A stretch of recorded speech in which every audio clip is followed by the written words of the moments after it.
তিনজনের দোয়া আল্লাহ পাকের দরবারে কবুল হয়ে যায়।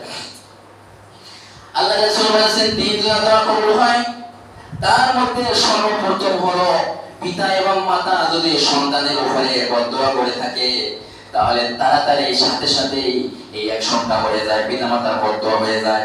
আপনি যদি নামাজ আদায় না করেন, রোজা না করেন, এই যে ইসলামের যতগুলি বিধান রয়েছে সেই বিধানগুলি আদায় করবেন না সেটা বলে নেন। যদি না করেন ইচ্ছা করলে আল্লাহ পাক আপনাকে লাঞ্ছনা, অবমাননা, অপদস্থ না করে পরকালে করতে পারেন। আবার ইচ্ছা করলে আপনাকে মাফ করে দিতে পারেন। আবার এমন সময় আপনার মনের ভিতরে এমন আবেগ আসবে যে আমি এই কাজটা করছি আসলে ভালো হয় না, আপনারই দিয়ে তওবা ইস্তেগফার করে আল্লাহ আপনাকে পরিষ্কার করে দেবেন। কিন্তু ভাইরা এরকমের এভেলেবল দুনিয়ার মধ্যে রয়েছে দৃষ্টান্ত, পিতা এবং মাতার কাছে মাতার গায়ে হাত তুলেছে, সেই হাত পাকা হয়ে গেছে, কোনোদিন সোজা হয় নাই। আপনাদের কাছে দৃষ্টান্ত আছে না?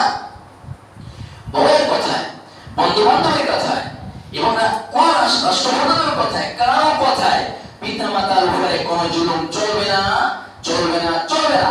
যদি মুসলমান হয়ে থাকে, ঈমানদার হয়ে থাকে। আর যদি মুসলমান হয়ে থাকেন, ঈমানদার হয়ে থাকেন, তাদের ব্যাপারে আল্লাহ পাক বলেছেন তাবারাকাল্লাযী বিয়াদিহি